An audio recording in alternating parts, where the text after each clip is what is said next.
नमस्कार, लोकसभा टीवी में आपका स्वागत है। मैं हूं इरशाद अली। तो आइए शुरू करते हैं खबरों का सिलसिला। प्रदेश के राजस्व और जिले के प्रभारी मंत्री जयसिंह अग्रवाल ने कहा, केंद्रीय मंत्री स्मृति ईरानी को छत्तीसगढ़ की बड़ी चिंता है, तो यहां से चुनाव लड़कर देख लें। वैसे भी भारतीय जनता पार्टी के काफ़ी कम विधायक हैं, यूपी में उनका वजूद खत्म हो चुका है। छत्तीसगढ़ की चिंता कर रही हैं तो सभी 90 विधानसभा का दौरा करें और उसके बाद यहां से चुनाव लड़ें। पिछले दिनों भाजपा के हुंकार रैली के दौरान स्मृति ईरानी ने छत्तीसगढ़ सरकार पर कई आरोप लगाए थे। अल्प प्रवास पर आए राजस्व मंत्री ने छत्तीसगढ़ भवन में पत्रकारों से चर्चा की। इस दौरान उनसे मुलाकात करने पार्टी के कई वरिष्ठ नेता पहुंचे थे। छत्तीसगढ़ में फिर पूरे 90 विधानसभा घूमना चाहिए उसको, और अगला चुनाव यही चल रहे हो छोड़ के। अगर उसको ज़्यादा छत्तीसगढ़ की चिंता है तो स्मृति ईरानी अगला चुनाव छत्तीसगढ़ से लड़े। फिर पहले वो यूपी गई है, यूपी में चुनाव हारी भी है, वो इसको थोड़ी बोली होगी नहीं। हाँ, तो इसलिए जो है पहले जो छत्तीसगढ़ अमेठी की बात कर रही है, फिर बिलासपुर की बात कर रही है, उसके बाद छत्तीसगढ़ की बात कर रही है। तो स्मृति ईरानी से कहें कि यूपी में उसका वजूद खत्म हो चुका है और छत्तीसगढ़ की 90 विधानसभा में दौरा करे, क्योंकि यहाँ छत्तीसगढ़ में भारतीय जनता पार्टी के विधायकों की संख्या बहुत ही सीमित है। तो आने वाले चुनाव में जो स्थिति होने वाली है, इसलिए उनको छत्तीसगढ़ में दौरा करना चाहिए। पुलिस महानिरीक्षक रतनलाल डांगी ने बुधवार को महिलाओं और बच्चों से जुड़े अपराध को लेकर रेंज स्तरीय बैठक ली।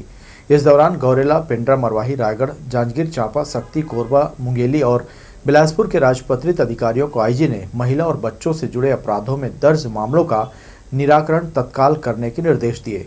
वर्चुअल इस बैठक में SC/ST प्रकरणों की क्षतिपूर्ति राशि पीड़ितों को जल्द दिलाने के निर्देश दिए गए। वहीं इस बात का भी ध्यान रखने कहा गया कि शिकायत मिलने के बाद उसका समाधान तय समय पर किया जाए। बैठक में सहायक पुलिस महानिरीक्षक दीपमाला कश्यप सहित बिलासपुर जिले के राजपत्रित अधिकारी मौजूद रहे। CG बटालियन NCC के अधिकारी JP वर्मा महाविद्यालय पहुंचे और यहां NCC की गतिविधियों की जानकारी ली। सर्टिफिकेट परीक्षा की तैयारी और मार्गदर्शन के लिए कैडेट्स के साथ उन्होंने बात की। कर्नल सतीश गुप्ता ने कहा, नई इकाइयों की शुरुआत करने का प्रयास किया जा रहा है। 7 CG NCC बटालियन के colonel Satish Kumar Gupta, lieutenant colonel Sanjeev Roy और सूबेदार मेजर रंजीत कुमार ने JP वर्मा कॉलेज का दौरा किया। प्रिंसिपल SL निराला से मुलाकात कर कॉलेज में NCC की गतिविधियां बढ़ाने कहा। यहां काफी समय से खाली ANO के पद को भरने की जानकारी देते हुए प्रिंसिपल ने बताया, NCC कैडेट्स तैयार करने गाइडलाइन के अनुसार कार्यक्रम और प्रशिक्षण पर जोर दिया जा रहा है। इकाई के कैडेट्स के साथ औपचारिक मुलाकात कर अधिकारियों ने सर्टिफिकेट परीक्षा की तैयारी के बारे में पूछा और जरूरी मार्गदर्शन दिया। इनके पास मेरा विजिट नहीं हुआ था बिकॉज पहले केयर टेकर और ANO नहीं थे। अभी परमानेंट केयर टेकर इनके संस्थान में आए हैं और प्रिंसिपल सर ने उनको दिया है। तो इसलिए मैंने सोचा कि मैं आकर के अपने बटालियन की और NCC की जो ट्रेनिंग चल रही है, कैडेट से मिलूँगा, प्रिंसिपल से और ANO से मिलूँगा, और यहाँ का जो NCC से संबंधित जो भी रखरखाव है वो सब देखूंगा। यह सोच करके मैं अपनी टीम के साथ यहाँ पर आया हूँ। जो हमारे को वैकेंसी दी गई है, तकरीबन 3000 की वैकेंसी हमारे पास NCC में है हमारे बटालियन को, और हम तो पाते हैं कि हमारे पास NCC को ले करके इतनी संस्थाएं वेट लिस्टेड हैं कि आज मेरे पास 41 संस्थाओं के बाद भी तकरीबन 20 से 30 संस्थाएं वेट लिस्टेड हैं। अनुशासन, शिक्षा और कर्तव्य से परिपूर्ण NCC कैडेट समाज में बेहतर व्यक्ति के रूप में पहचाना जाता है। यही कारण है कि NCC की नई इकाई शुरू करने क्षेत्र के बहुत से स्कूल कॉलेज इंतजार कर रहे हैं। इसके लिए बटालियन स्तर पर इंफ्रास्ट्रक्चर और स्टाफ बढ़ाने की कोशिश की जा रही है। पिछले 3-4 साल के अंदर NCC को काफ़ी फुटप्रिंट इसका बढ़ाने के लिए नेवी और एयरफोर्स और सीमावर्ती और तटवर्ती इलाकों में नई मतलब इकाइयाँ खड़ी हुई हैं NCC की, तो वहाँ पर तो हो रहा है। यदि हमारे को मिलेगा एक्स्ट्रा वैकेंसी तो हम खड़ा कर पाएंगे, नहीं तो हम अपने ऑथराइजेशन के अंदर जितनी संस्थाएं हैं उन्हीं से NCC करा पाएंगे। फिलहाल बटालियन के अधीन स्कूल कॉलेज की 41 संस्थाओं में 3000 NCC कैडेट्स को नियमित प्रशिक्षण दिया जा रहा है। कैमरामैन सतीश साहू के साथ दिलीप जगवानी, लोकसभा टीवी, बिलासपुर। सैकड़ों लोगों से जमीन के नाम पर धोखाधड़ी करने वाले जायसवाल कंस्ट्रक्शन के खिलाफ एक और मामला सामने आया है। संदीप जायसवाल और संतोष जायसवाल ने कोरबा निवासी रानी भगत को खमतराई में 1608 वर्ग फीट जमीन देने 2,95,000 रुपए ले लिए और उन्हें जमीन नहीं दी। पीड़िता ने मामले की शिकायत सरकंडा थाने में की है। पुलिस ने आरोपी संदीप जायसवाल को गिरफ्तार कर लिया है। वहीं उसका भाई संतोष वर्तमान में धोखाधड़ी के मामले में जेल की सलाखों के पीछे है। खरीफ की प्रमुख फसल धान की कटाई का काम जोरों से चल रहा है। कई जगह किसान इस फसल का काम पूरा करने के बाद रबी फसल की तैयारी शुरू कर चुके हैं। ऐसे में इस समय किसानों के सामने सबसे बड़ी समस्या फसल चुनाव करने की बनी हुई है। किसान रबी सीजन में कौन सी फसल की बुआई करें जिससे फसल का सही उत्पादन और बेहतर मुनाफा उनको प्राप्त हो, इसी उधेड़-बुन में लगा रहता है। छत्तीसगढ़ में रबी की फसल कम तापमान में अक्टूबर और नवंबर माह के दौरान बोई जाती है। इस फसल की कटाई फरवरी और मार्च महीने में की जाती है। आलू, मसूर, गेहूं, जौ, चना, मटर व सरसों रबी की प्रमुख फसलें हैं। वही बात करें रबी सीजन की प्रमुख सब्जी की तो इसमें टमाटर, बैगन, भिंडी, आलू, तोरई, लौकी, करेला, सेम, फूल गोभी, पत्ता गोभी, गांठ गोभी, मूली शामिल है। इंदिरा गांधी कृषि विश्वविद्यालय के डीन डॉक्टर RKS तिवारी ने मौसम को देखते हुए किसानों को बेहतर सलाह दी। जितना जल्दी लगाएंगे उतना ज़्यादा फ़ायदा होगा, क्योंकि ऐसी फसलें जो जिनको ठंड चाहिए, जैसे गेहूं है, सरसों है, आलू है, ये ऐसी फसलें हैं जो ठंड में ज़्यादा उत्पादन देती हैं। जितना ठंड पड़ता है उतना ज़्यादा अच्छा रहता है। तो किसान भाइयों को अभी यही सलाह दे रहे हैं कि अभी आप पहले उन फसलों को लगाओ, सरसों को लगाओ, गेहूं को लगाओ, आलू को लगाओ, और उसके बाद जो दूसरी फसलें हैं जैसे अलसी है, चना है और बाकी जो फसलें हैं, सब्जियां हैं, उनको लगाने का काम कर सकते हैं। सब्जियों में जैसे अभी गोभी, टमाटर इत्यादि का जो थरहा है, देना है, लगाना है, उसकी कर सकते हैं। तो इस तरह से मौसम का अधिक से अधिक उपयोग किया जा सकता है। नवंबर महीने में रबी सीजन की फसल और सब्जियों की बुआई होती है। लिहाजा कृषि विभाग के वैज्ञानिकों की सलाह है कि गेहूं और सब्जियों की पैदावार इस सीजन में काफी लाभदायक साबित हो सकते हैं। लोकसो टीवी के लिए कैमरामैन जय साहू के साथ नीरज शर्मा, बिलासपुर। वित्तीय वर्ष के 7 महीनों में जिला पंजीयक विभाग ने लक्ष्य का आधे से ज्यादा राजस्व हासिल कर लिया है। विभाग को इस वर्ष 175 करोड़ का टारगेट मिला है। जिला पंजीयक अधिकारी BS नायक ने बताया, संपत्ति की खरीदी बिक्री से मिलने वाला मुद्रांक और पंजीयन शुल्क हासिल करने विभाग लगातार प्रयासरत है। 57.91% राजस्व प्राप्त कर विभाग ने अक्टूबर माह तक 18,346 दस्तावेज पंजीकृत किया है। पिछले वर्ष के मुकाबले यह 2,663 ज़्यादा है। संपत्ति का पंजीयन जिला मुख्यालय के अलावा पिंडरा रोड, तखतपुर, कोटा, बिल्हा, मरवाही और मस्तूरी में किया जाता है। गत वर्ष से ज़्यादा इस वर्ष जो आय और दस्तावेज में वृद्धि हुई है। जो गत वर्ष से इस साल जो दस्तावेज की जो संख्या है, गत वर्ष 15,683 मतलब दस्तावेज हुआ था। अब इस बार लगभग 18,300 मतलब 50 दस्तावेज हुए हैं। इस प्रकार से गत वर्ष की अपेक्षा लगभग 2600 जो दस्तावेज ज़्यादा है, और इस कारण से जो दस्तावेज अधिक होने के कारण से पंजीयन की आय भी वृद्धि हुई है। और हमारे तक जो मार्च तक जो टारगेट जो दिया है उसको हम लोग पूरा कर लेंगे। बिल्हा और मस्तूरी विकासखंड के प्राथमिक शालाओं में प्रधान पाठक के पद पर पदोन्नति के लिए काउंसलिंग के दूसरे दिन बुधवार को बरजेस कन्याशाला में भारी भीड़ रही। जिला शिक्षा अधिकारी DK कौशिक ने सहयोगी अधिकारियों के साथ मिलकर काउंसलिंग की प्रक्रिया पूरी की। पदोन्नति के लिए चयनित शिक्षकों से पूछा गया कि वे रिक्त पद वाले उसी स्कूल में रहना चाहते हैं या दूसरे स्कूल में पदोन्नति के साथ स्थानांतरण लेना पसंद करेंगे। इसके आधार पर सबसे पहले दिव्यांग सहायक शिक्षकों को अवसर दिया गया। इसके बाद महिला शिक्षक और उसके बाद पुरुष शिक्षकों को काउंसलिंग में शामिल किया गया। इस दौरान स्थानांतरण की मांग करने वाले शिक्षकों को आपसी सहमति बनाने का भी अवसर दिया जाएगा। खून की कमी के शिकार बच्चे जिला अस्पताल में पहुंच रहे हैं। उनमें कुपोषण के लक्षण हैं। वहीं बढ़ती ठंड के कारण बच्चे सर्दी, खांसी और बुखार की चपेट में भी हैं। चिकित्सक बच्चों का उपचार कर परिजनों को उचित सलाह दे रहे हैं। बच्चों में खून की कमी होने के कारण वे कुपोषण का शिकार हो रहे हैं। जिला अस्पताल में रोजाना ऐसे कई बच्चे अपना इलाज कराने परिजनों के साथ पहुंच रहे हैं। चिकित्सक डॉक्टर मंजू करण ने बताया कि पौष्टिक आहार नहीं मिलने के कारण बच्चे कुपोषण का शिकार हो रहे हैं। उनका कहना है कि अगर अपना ध्यान सही से रखें तो इससे निजात मिल सकती है। उन्होंने बताया कि गर्भवती के सामान्य तौर पर स्वस्थ रहने के लिए अच्छा खान पान जरूरी है। प्रोटीन युक्त खाना खाना चाहिए। शरीर में फॉलिक एसिड की कमी और विटामिन बी और आयरन की कमी से खून की कमी हो जाती है।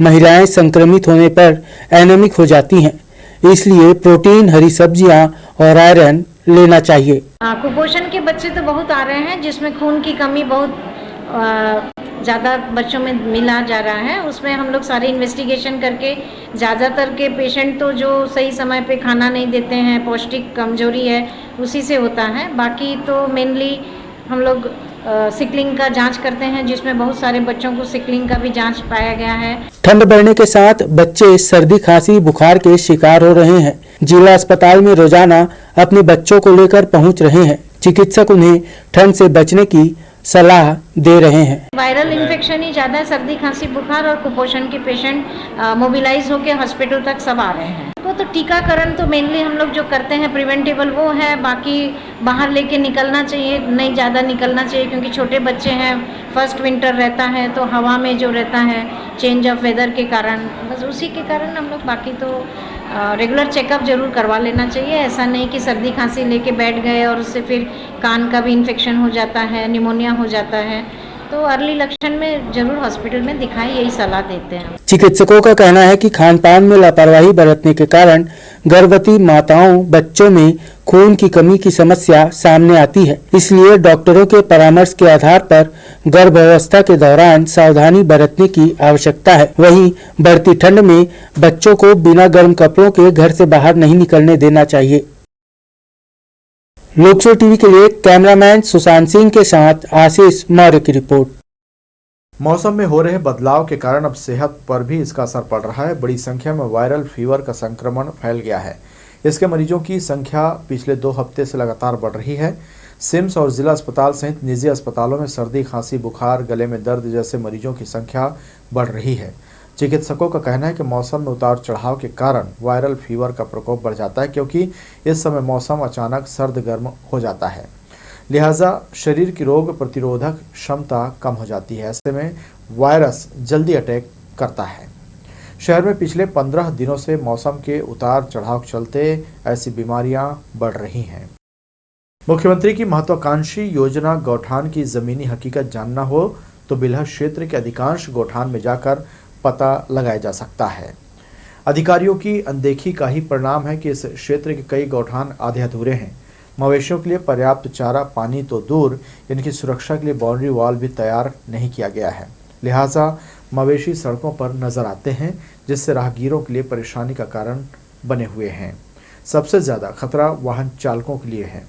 सड़क पर मवेशियों का जमावड़ा के चलते कई बार तो वाहन की चपेट में इनकी मौत भी हो रही है, तो वहीं वाहन चालक भी दुर्घटना के शिकार हो रहे हैं। ग्रामीणों का मानना है कि गौठान के नाम पर जिम्मेदार अधिकारी सरकार को चूना लगा रहे हैं। हमारे गांव के गौठान में केवल सरकार के पैसा हड़पना है, और बाकी ना एक ठन गरुआ तो रात में नहीं पावस, वहाँ पूरा सब बाहर में चरत है।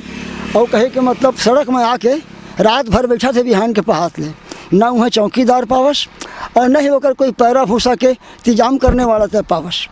कुछ भी नहीं है। जो हम गांव वाला से, ग्रामीण वाला से पूछबो नहीं करें आदमी का चीज़ भर कि भाई गौठान के लिए कौन जगह चुने जाए, हम दूसरा जगह बता रहे हैं। लेकिन गांव के आदमी बीच बस्ती में मतलब बसाए होला काबर हम सोचें कि अरे आओ पंचवर्षीय में तो कोई सरपंच हर कुछ कार्यकाल कर सकी, आवाज़ दे सकी, लेकिन नहीं है बना दिन। और बनाए के बाद में कहे कि मतलब बस चुप मार दिन, कुछ भी नहीं है, गड्ढा भर खने चारों कथी। मंगलवार की रात कड़ाके की ठंड के बाद बुधवार की सुबह से वातावरण में ठंडकता महसूस की जाने लगी है। हल्की सर्दी और गुनगुनी धूप के बीच लोग मौसम का मजा लेने लगे हैं। न्यूनतम तापमान 11-12 डिग्री सेल्सियस के आसपास आ गया है। मौसम विभाग की माने तो यही स्थिति आने वाले दिनों में भी बनी रह सकती है। प्रदेश में उत्तर से शुष्क और ठंडी हवाओं का आगमन हो रहा है। जिसकी वजह से अब रात में कड़ाके की ठंड पड़ने लगी है। अमूमन नवंबर के आखिरी सप्ताह में अलाव का सहारा लेने वाली ठंड पड़ती है। मौसम विशेषज्ञ डॉक्टर गीत शर्मा की माने तो न्यूनतम तापमान 12 से 14 डिग्री के बीच रहने की संभावना है। नवंबर महीने में पिछले 10 वर्षों के भीतर तापमान कभी भी 10 डिग्री सेल्सियस के नीचे नहीं गया। अब देखिए कि हमारे छत्तीसगढ़ क्षेत्र में जो है ठंड का प्रभाव बढ़ने लगा है शनय शनय। फिर भी अभी दिन का तापक्रम जो है 30-32 डिग्री सेल्सियस चल रहा है, जिससे कि हमको थोड़ा सा गर्मी महसूस हो रही है। परंतु वहीं पर न्यूनतम तापक्रम देखेंगे तो 11-12 डिग्री सेंटीग्रेड के आसपास चल रहा है, जिससे हमें रात के समय में और सुबह सुबह जो है ठंड का एहसास होता है। तो आगामी आने वाले दिनों में जो उत्तर पश्चिम से हवाएं आएंगी उनका प्रभाव बढ़ेगा और ये ठंड जो है ये बढ़ती चली जाएगी। पश्चिमी दिशा से आने वाली हवाओं के चलते आने वाले दिनों में मौसम में परिवर्तन की संभावनाओं के साथ ठंड बढ़ने का भी अंदेशा लगाया जा रहा है। लोकसो टीवी के लिए कैमरामैन जय साहू के साथ नीरज शर्मा, बिलासपुर। चकरभाटा थाना अंतर्गत नाबालिग से छेड़छाड़ और गलत नियत से अश्लील हरकत का मामला सामने आया है। डेरी सहमी नाबालिग ने घटना की जानकारी परिजनों को दी। मामला थाना पहुंचते ही पुलिस ने आरोपी सतविंदर सिंह को पकड़ा और उसके खिलाफ धारा 354, 354 का और पॉक्सो एक्ट के तहत कार्रवाई की है। दोस्ती सप्ताह के तहत मंगलवार को चाइल्ड लाइन की टीम ने शहर के अलग अलग संस्थानों और शासकीय कार्यालय पहुंची। यहां टीम के सदस्यों ने मौजूद लोगों को कलाई पर बैंड बांध कर दोस्त बनाया। चाइल्ड लाइन की टीम सीसीएन लोकसभा टीवी के दफ्तर पहुंचकर न्यूज टीम के सदस्यों को बैंड बांधा और बच्चों की सुरक्षा व मदद का वचन लिया। भाई बहन लोग रक्षा कवच बांधते हैं, इसी तरह हमारा उद्देश्य है कि बच्चों की सुरक्षा के लिए एक दोस्ती अभियान चला जाए और अध्यक्ष अधिकारी हमारे समाज में जितने सोशल वर्क काम करने वाले लोग हैं उनसे अनुरोध है कि एक हम उनसे दोस्त बनाते हैं और उनसे एक वादा निभा लेते हैं कि हम बच्चों को एक सुरक्षा हम दे सके समाज में। और हमारा मुख्य उद्देश्य है कि बच्चों भी स्लम में जाकर आजकल जो चल रहा है कि बच्चों के साथ कुछ यौन अपराध हो रहा है, उनके साथ बाल श्रम लिया जा रहा है, कुछ बच्चे भटक गए हैं, कुछ जो सोशल मीडिया जा रहा है इधर उधर जा रहे हैं। हमसे हमारा मुख्य उद्देश्य है कि बच्चों को सही रास्ता दिखाएं और सही मार्गदर्शन दें। बिलासपुर रेलवे स्टेशन के प्लेटफॉर्म नंबर 2-3 में लगे चेकर स्टाइल्स को बदलने का काम किया जा रहा है। कार्य के दौरान निकला मलबा यात्रियों के लिए मुसीबत का सबब बना हुआ है। दरअसल जिस जगह पर ट्रेन रुकती है वहीं मलबे का ढेर लगा दिया गया है। ट्रेन में चढ़ने या उतरने के दौरान यात्रियों को मलबे से टकराने का डर बना हुआ है, मगर सुरक्षा के बड़े बड़े दावे करने वाले रेल अधिकारियों का ध्यान इस ओर नहीं है। बिलासपुर रेलवे स्टेशन के प्लेटफॉर्म नंबर 1 पर अलग से अनारक्षित महिला प्रतीक्षालय का निर्माण कराया गया है। जोन के प्रमुख स्टेशनों में इसे पिंक बूथ का नाम दिया गया है, लेकिन महिलाओं के अलावा प्रतीक्षालय में पुरुषों की संख्या अधिक नजर आती है, जबकि ये प्रतीक्षालय केवल महिलाओं के लिए ही तैयार किया गया है। बुधवार को भी यही नज़ारा देखने को मिला, मगर पिंक बूथ से पुरुष यात्रियों को हटाने किसी ने जहमत नहीं उठाई। शहर सहित गांव-गांव में राउतनाच का दौर जारी है। सकरी में भी 11वें राउतनाच महोत्सव का आयोजन मंगलवार की शाम किया गया। पारंपरिक वेशभूषा में सज धज कर यदुवंशी गढ़वा बाजे की थाप पर दोहा लगाते और लाठी चालन कर शौर्य प्रदर्शन कर महोत्सव की छटा बिखेरते नजर आए। छोटे बच्चों को ग्वाल बाल बनाकर उनकी झांकी प्रस्तुत की गई। महोत्सव में अतिथि के रूप में तखतपुर विधायक रश्मि सिंह, महापौर रामचरण यादव, संतोष कौशिक सहित बड़ी संख्या में लोगों ने राउतनाच और मेले का खूब आनंद लिया।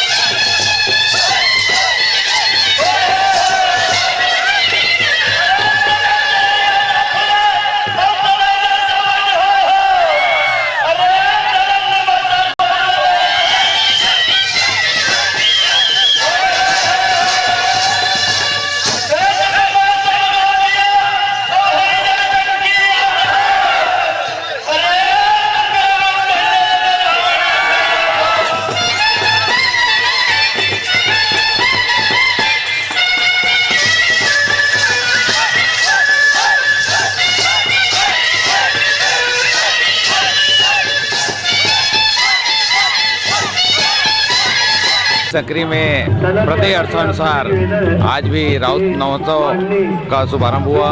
निश्चित रूप से ये गौरवशाली वर्ष है और यादव का ये उत्साह है और निश्चित रूप से इससे समाज में एक एकता का सूत्र बनता है और यादव समाज ही नहीं सर्व समाज जो है इसमें भागीदारी बनता है। 11वां राउत नाच महोत्सव का आयोजन किया गया है सर्व यादव समाज के द्वारा।